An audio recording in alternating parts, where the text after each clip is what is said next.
Bonjour, docteur Aissar Midani. Bonjour, maître Abdel-Jalil. Merci infiniment. Je vous reçois aujourd'hui dans des circonstances un peu spécifiques pour la Syrie, pour le monde musulman et arabe, dans des circonstances vraiment sensibles et critiques. J'aimerais savoir votre point de vue, j'aimerais avoir votre point de vue concernant la chute du régime Assad, du régime du parti Baath qui a dominé la Syrie pendant 58 ans, presque, quelles ont été les circonstances et d'après vous, quels seront les bénéficiaires et les perdants? C'est sûr que Israël, la première, le premier gagnant, hein, puisqu'on voit aujourd'hui Israël en train d'envahir les territoires, en train de réaliser quelques réalisations sur le terrain. Israël aussi en train d'intensifier les attaques contre l'infrastructure de l'armée syrienne, puisque l'objectif principal, c'est de détruire, comme ça a été le cas de l'Irak, de détruire tout ce qui est armée classique et tout.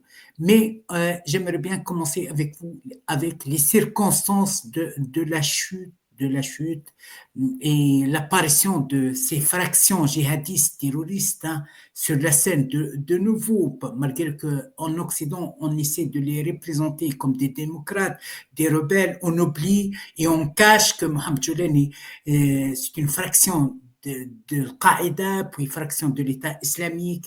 Il a prêté serment à Ayman al-Zawahiri et tout. On oublie tout ça à l'Occident. On applaudit l'arrivée des démocrates syriens. Alors oui, en effet, donc vous avez raison de rappeler qui est Al-Jolani d'une part, et puis d'autre part, rappeler quand même aussi que sa tête est mise à prix par les États-Unis pour 10 millions, 10 000 dollars, et que maintenant ils veulent absolument l'ériger, ils sont en train de le recycler, je dirais, en démocrate et en peut-être en chef d'État syrien. Donc, en fait, ça, c'est vraiment l'Occident est capable de tout et ne recule devant rien quand il s'agit de détruire les autres pays et quand il s'agit surtout de détruire une opposition par la personne d'un président qui a osé dire non à leur diktat, qui a osé bloquer et mettre en échec leur plan de destruction de la Syrie qui était exprimé en 2011 avec la connivence de pays arabes qui ont été non seulement complices, mais qui ont été aussi monnayeurs et financeurs de cette guerre terroriste contre la Syrie, qui a détruit toutes les infrastructures syriennes et qui continue d'ailleurs à piller. Alors, il y a les terroristes qui continuent à occuper le nord de la Syrie, on l'avait dit la dernière fois, le nord-ouest et le nord-est de la Syrie. Ils pillent les ressources, ils payent le pétrole, les récoltes, ils brûlent ce qu'ils ne pillent pas. Donc, en fait, c'est depuis 2011 jusqu'à maintenant. Et quand la Syrie a marqué, je dirais, la grande victoire de libération d'Alep en 2019, en 2016 même, et puis la libération de la Ghouta, ça a été effectivement tout de suite le verdict d'un blocus étouffant sur la Syrie, qui fait que les Syriens sont frigorifiés et interdits de leur propre pétrole et interdits de leurs propres céréales qui sont pillés systématiquement par les États-Unis, et interdit comment dire, d'échanger avec les voisins, puisqu'ils ont mis une base sur la route qui relie Damas à l'Irak et à la Jordanie, c'est la base Al-Tanf. Et une autre, ils sont toujours en train d'essayer de couper les rapports et les relations, en fait, la route vers l'Irak, qui est à travers le passage Al-Qaïm et Boukamal. Donc, de la même manière, les passages vis-à-vis, en fait, envers la Jordanie, il était fermé pendant des années aussi. Et puis le Ma'bar Nsib, en fait, et les passages donc vers le Liban, ils essayent de les bombarder. Et puis d'ailleurs, là maintenant, avec les attaques israéliennes contre le Liban, eh ben, ces passages entre le Liban et la Syrie ont été complètement bombardés par les Israéliens. Donc, en fait, là, c'est un peu le contexte.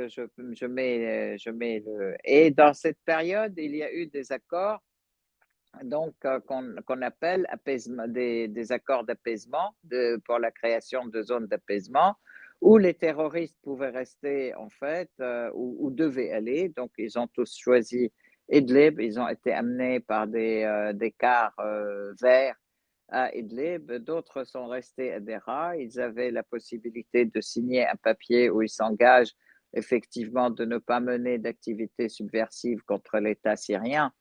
Ils récupéraient une vie normale, hein, je dirais, dans leur famille. Et puis aussi, donc dans le nord de la Syrie, ils pouvaient même rester avec une partie de leurs armes, ce qu'on appelle armes légères. Mais dans le nord, c'est le côté Idlib qui communique avec la Turquie. Et depuis la Turquie, donc, elle est aussi normalement garante dans cet accord d'Astana qui est un accord d'abaissement, comment dire, de zone d'apaisement, je dirais, d'abaissement de tension. Et donc, la Turquie s'engageait à ne plus soutenir les organisations terroristes, à ne pas les soutenir, mais aussi à contenir leurs activités, et puis à aller dans le sens de leur comment dire, de leur disparition, je dirais. Donc là, c'était.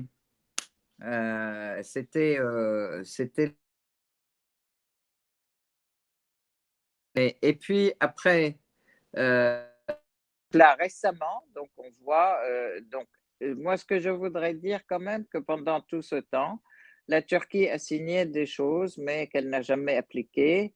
Et profitant de sa relation très proche avec la Russie, qui est aussi garante, mais avec l'attaque en Ukraine, en fait, contre la Russie et les réactions de la Russie face à l'Ukraine, la Turquie a joué un rôle important. Elle est devenue une plateforme de distribution des céréales. Elle est devenue une plateforme de distribution du pétrole russe, etc. Et puis, en plus, quand même, de relations très importantes économiques entre la Russie et la Turquie. Donc la Russie cherchait à gagner la Turquie de son côté, sans oublier quand même que la Turquie est un pays de l'OTAN.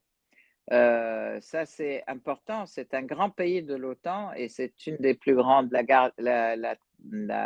base d'Engerlik est la plus grande base de l'OTAN dans la région. Donc voilà. Et la Turquie donc n'a jamais appliqué ce qu'elle a signé. Et puis voilà. Bon, il n'y a pas eu de structure qui permettait de faire coercition sur la Turquie. Et les armes et les terroristes ont circulé à travers la Turquie. Ils ont été, comment dire, toujours, ils ont allé gonfler les effectifs qui sont à Idlib de Hayat Tahrir al-Sham, qui est une organisation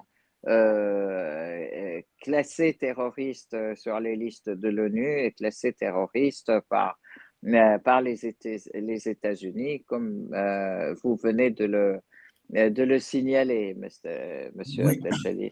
Docteur Donc, Benoni aussi. tout Oui. ça, j'allais venir en fait sans trop traîner, mais c'est important quand même de voir le contexte et tout ça, que un beau jour, ils ont commencé à attaquer, effectivement, là récemment, ils ont attaqué Alep, hein, et ils sont sortis. Et comme par hasard, il est important de voir le timing.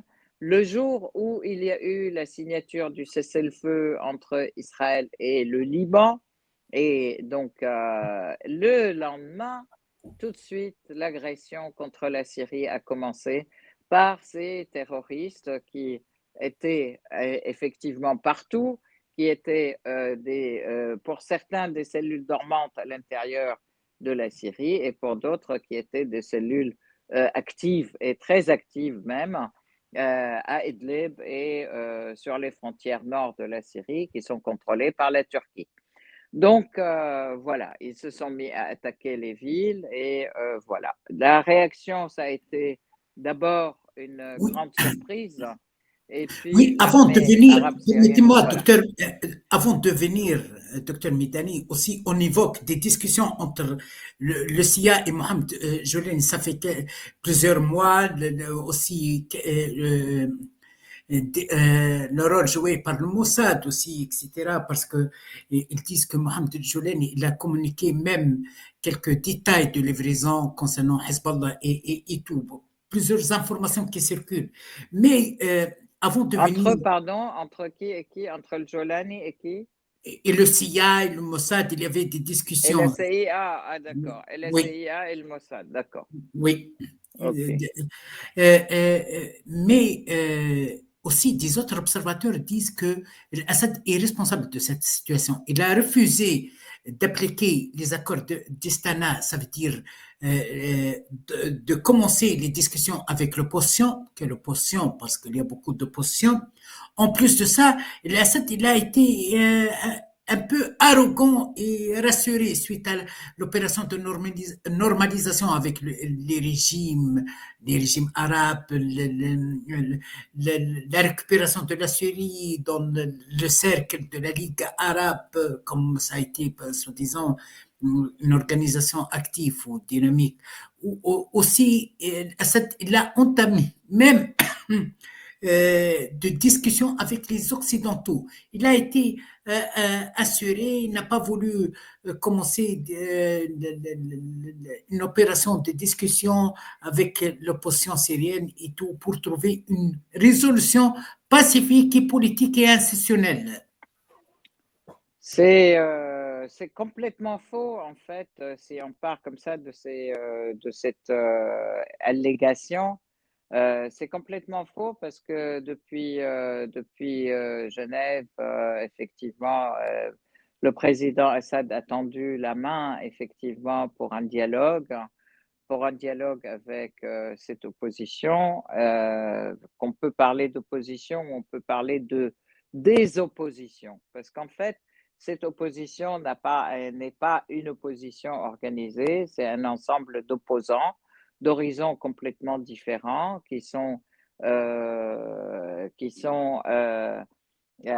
payés par l'Arabie Saoudite, certains qui ont comment dire, des sources de financement différentes. Donc, certains, c'est l'Arabie Saoudite, l'autre, les autres, c'est le Qatar, d'autres, c'est les pays occidentaux, d'autres, c'est encore d'autres. Et puis, d'autres, c'est les frères musulmans, la Turquie. La Turquie les alimentait beaucoup pour certains. Donc, en fait, dans cette farandole, je dirais, ou panoplie de gens qui défendent chacun le projet de celui qui le finance de l'extérieur, il n'y avait absolument aucun projet commun, aucune base commune de discussion entre eux déjà, et aucune base commune de discussion avec l'État syrien. Or, la Syrie a proposé à plusieurs reprises qu'il y ait une base minimaliste, en fait, sur la base de laquelle on peut discuter, celle qui est de respecter les constantes nationales, c'est-à-dire la souveraineté de la Syrie, l'unité de son territoire, ce qu'est son drapeau, le respect de son drapeau, le respect de son armée, l'intégrité de l'armée, et que sur cette base, on peut partir sur l'unicité de la Syrie aussi, et sur la souveraineté et l'unicité du territoire syrien.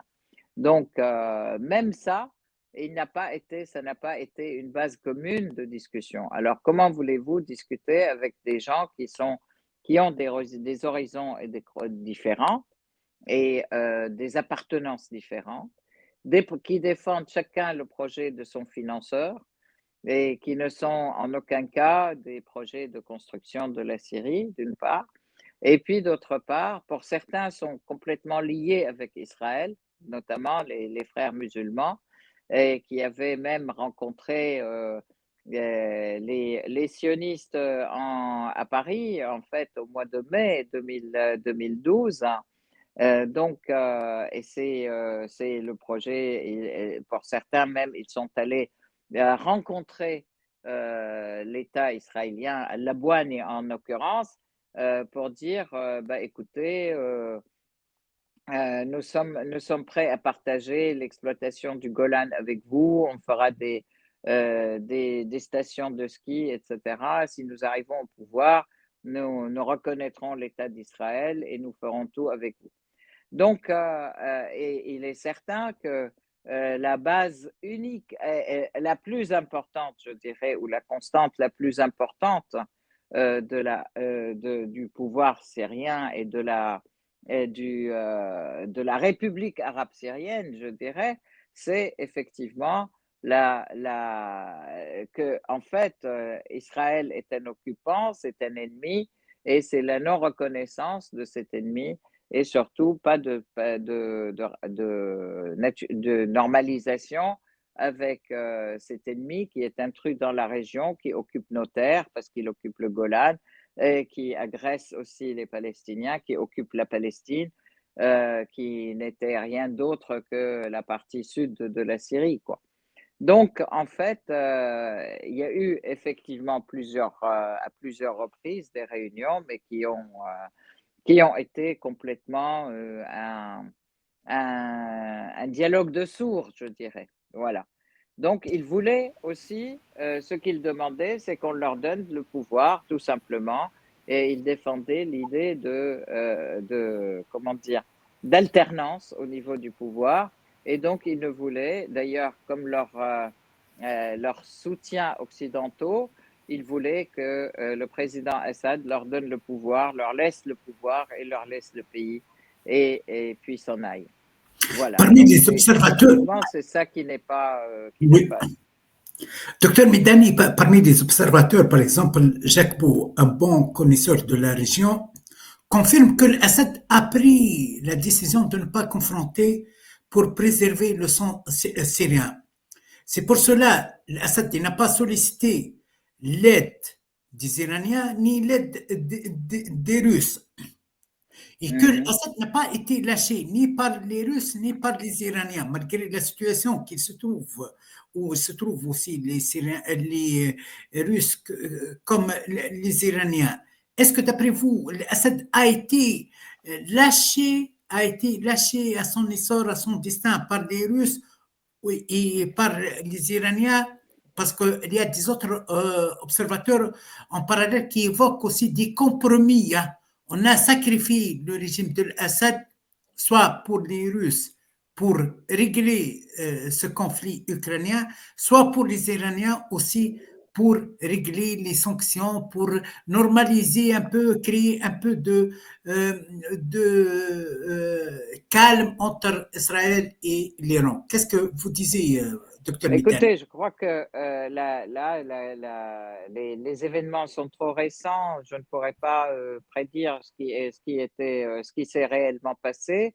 Je sais qu'il y a eu cette réunion effectivement à Doha tout de suite, puisque la réunion dite Astana, elle s'est tenue à Doha et que ont assisté à cette réunion. Bon, c'était la réunion normalement en Turquie, Russie, Iran, mais a assisté le Qatar, l'Arabie saoudite, les États-Unis et les Émirats arabes unis, mais aussi l'Égypte. Hein. Donc, en fait, et que ce qui est sorti de cette réunion, c'était ce qui a été, comment dire, filtré, ce qui a filtré de cette réunion sur certains médias, ça a été ce que j'ai dit au début, justement, c'est ils se sont mis d'accord sur le fait que Assad doit partir et sur le fait qu'on ne veut pas que ce soit une guerre régionale et une guerre ou une guerre mondiale. Et donc, voilà, ça c'est un point. Maintenant, je pense qu'effectivement, d'un autre côté, je ne peux pas dire s'il a demandé de l'aide ou pas demandé de l'aide, mais il est certain que, à partir du moment où, les terroristes ont investi une partie d'Alep et que l'armée arabe syrienne s'est dépêchée et les a bloqués et les a bloqués aussi à Hama, puisqu'ils ont dit qu'ils avaient investi Hama et donc il les a sortis de Hama. Et l'armée arabe syrienne a été remobilisée complètement et a été déployée. Il y a eu un communiqué du ministre des Armées, en fait, du président des armées, en fait, Raïs al-Arkan, en fait, syrien, général Mohamed Abbas, il a dit que de toute façon, nous avons eu un effet surprise et puis il y a eu aussi des bruitages et des brouillages par l'intelligence artificielle qui ont fait que la réaction de l'armée arabe syrienne n'était pas immédiate. Mais là, ça y est, l'armée arabe syrienne se redéploie et on est aux alentours des villes et on va défendre nos villes et on continue le combat jusqu'à la libération, jusqu'à chasser tous ces terroristes. Donc, en fait, ça, c'était le communiqué officiel. Alors, moi, je voudrais faire remarquer quand même l'histoire du bruitage et du brouillage par intelligence artificielle. Et mon analyse, c'est qu'il y a eu après des ordres qui ont été qui ont circulé justement des ordres avec intelligence artificielle qui singeait la voix des dirigeants qui a été adressé à l'armée à toutes les forces militaires pour les sortir de la ville en disant retirez-vous et rendez vos armes. Et donc, moi, c'est mon analyse et je pense que c'est vraiment très cohérent parce que ils ont bien fait allusion au brouillage par intelligence artificielle d'une part, et d'autre part, il y a eu les soldats qui disaient, on essayait de contacter nos dirigeants, il n'y a pas moyen depuis... donc, toute la chaîne de communication, en fait, ou les systèmes de communication militaire a été hacké par l'ennemi. Donc, ça, c'est un élément qui me semble très important qui explique justement le fait que l'armée arabe syrienne, qu'il y ait eu tout cet effondrement, je dirais, de la défense syrienne et qu'il n'y a pas eu de défense, à vrai dire. Alors que quand même, l'armée arabe syrienne est une armée qui est très combative, qui est là en train de combattre depuis 14 ans quand même, hein, depuis 2011, sur toutes les frontières de la Syrie qui sont immenses, hein, parce qu'on a déjà, rien qu'avec la Turquie, des centaines de kilomètres, hein, presque un millier de kilomètres de frontières, et puis les frontières avec le sud, avec l'occupant israélien qui sont aussi très larges, hein, et puis les frontières avec l'Irak où sévissait Daesh, justement. Donc, en fait, et puis Daesh est en train toujours d'être présent en cellule dormante au sein de la steppe syrienne. Donc, tout ça m'explique un petit peu comment c'est passé et pourquoi s'est passé cet effondrement rapide, hein. Et en plus, alors donc, le président Assad a dû quitter le pays justement pour éviter les fusions de sang, pour éviter les destructions énormes, parce que les Israéliens ont commencé et on voit comment ils agissent par bombardement intensif et destructif de toutes les structures et les infrastructures. Et c'était pour sauvegarder le pays, je crois. Mais ça, je ne peux pas dire quelle est son intention. J'attends que lui, il en parle personnellement et je pense que ça viendra rapidement. D'un autre côté, c'est vrai qu'on voit aussi que le premier ministre syrien qui a annoncé qu'il allait rester à son poste pour assurer une transition pacifique, et ça a été son discours, une transition pacifique du pouvoir à ceux que les Syriens choisiront, et qu'il s'engage justement à continuer quand même les fonctions de Premier ministre, et son ministère continuera à défendre le pays et à servir les citoyens. Oui, donc il continue effectivement, mais d'un autre côté, on n'a pas vu avec les 100 bombardements qui ont touché Damas hier, les 100 bombardements israéliens, l'invasion qui a été opérée par Israël sur les frontières sud de la Syrie, où ils ont pris pratiquement un espace, ils ont occupé un espace qui est presque équivalent à Gaza, à tout le district de Gaza, donc en Syrie.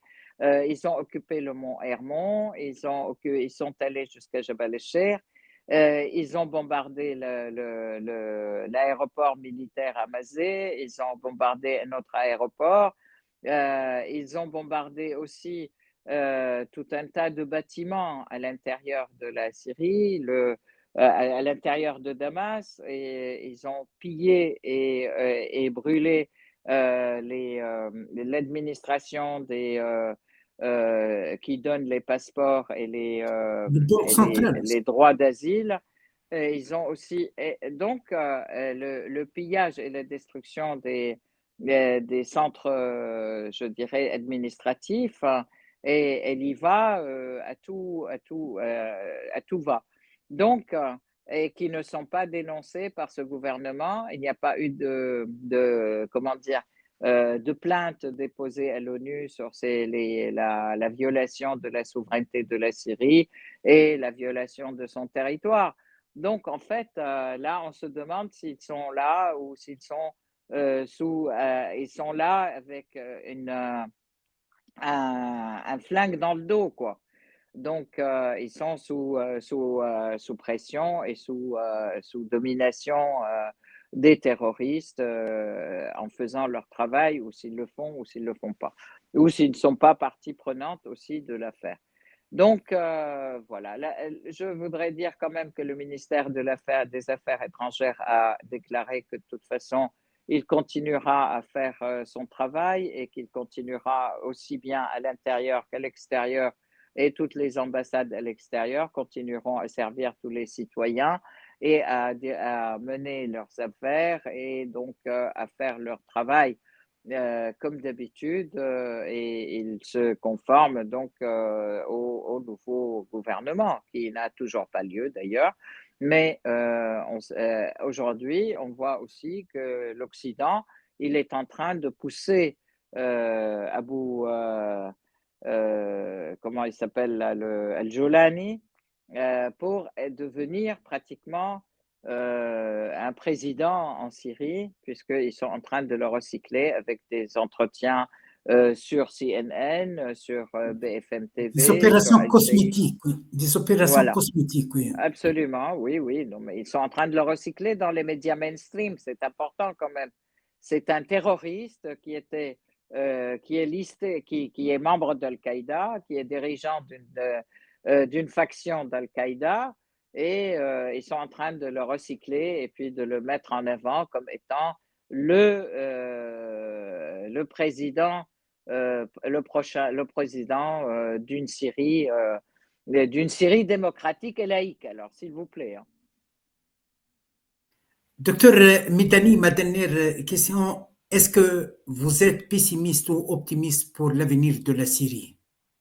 Écoutez, pour l'instant, je suis très pessimiste, parce que je pense que le monde a perdu justement ce pilier qui est au Moyen-Orient, ce pilier de la laïcité, et ce pilier de la souveraineté, parce que la Syrie, avec l'Iran, je dirais, dans cette région, est le seul pays qui a osé lever la tête devant le diktat américain et devant les exactions israéliennes. avec le Liban aussi, mais qui subit beaucoup